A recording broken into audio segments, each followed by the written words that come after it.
You know what I'd really like? A cheeseburger. A real cheeseburger. Oh, and some crinkle cut fries, please. Thank you.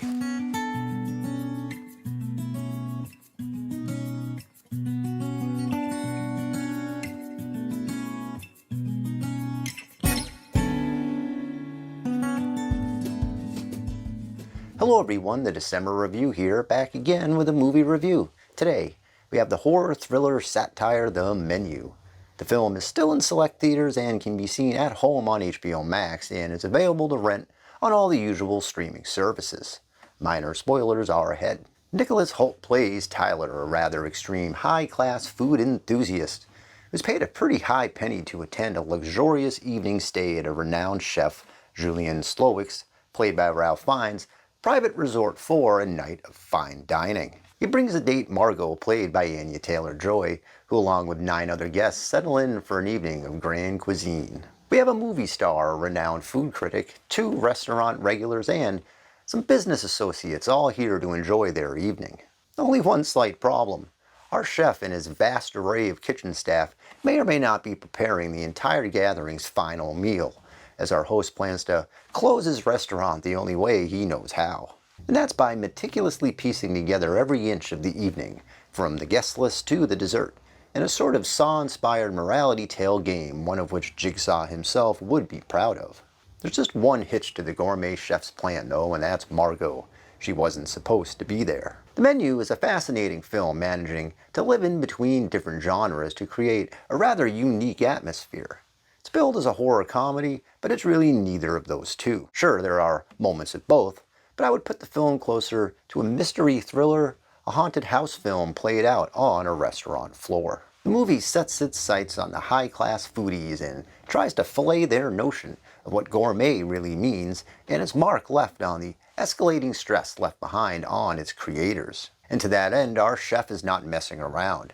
The Menu manages a very nice build-up in its first act, dropping subtle hints along the way as we meet and settle in with our guests. Every course of this multifaceted menu has a deeper purpose behind it, and our chef is there to explain them each step of the way. We get some island scallops and breadless emulsions to start the meal, each a metaphor for the chef representing the location's ecosystem and the guest's lofty statuses. But it's the third course where things start to go off the rails as the metaphors become reality and the chances of making it to dessert seem increasingly unlikely. Who's ready for tacos? The Menu works best much like its more intricate meals as the sum of its total parts. Its tone shifts a bit with each passing course, ranging from all-out panic to quiet reservation. The plot itself and motivation behind the evening takes a bit to get to. The film is a home run when it's digging into its characters, most notably the chef and Margot, but spends too little time with his other guests to fully gain his foothold on a deeper connection. This is a case where an extra 30 minutes would have helped if we spent a bit more time with the backstory versus the few revelations that come and go. Ralph Fiennes is excellent here as our chef turned Norman Bates. His stare alone is worth the price of admission, showcasing a mind that harbors every detail of his craft but has been snapped by the very same fabric that created it. His isolation and strict rules of his studies has garnered a cult following from his crew and loyal fan base. But the cost of each meal he has created, and as an extension each performance he has staged, has only heightened his resentment to his self-created world. So he chooses to close the show, but instead of bowing out and walking away, he needs to prove a point. Ralph plays it cool and coy, bouncing around scary cynic and delighted culinarian. The guests don't get the same treatment save for Taylor-Joy as our protagonist.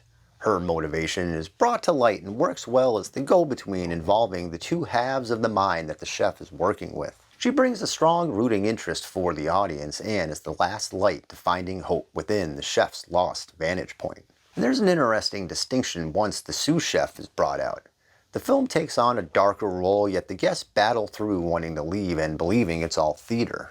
To that end, Tyler in his revelation further addresses the idea of how far a craft can go. Behind the lens, director Mark Mylod paints a very inspired picture of allowing the scenery to become a character all their own. The symmetrical shots of the restaurant crew are as cold as their intentions, yet welcoming. It's clear Mark's experience on multiple TV shows helped line up this very well-shot film. That, along with the excellent cinematography and score, make the film a visual achievement.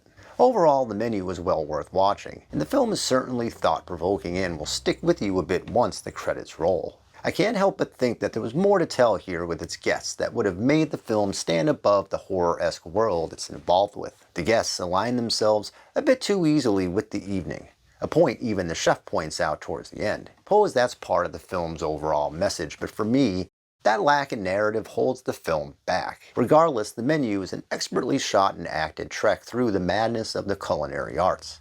I give the menu 3.5 out of 5 cheeseburgers.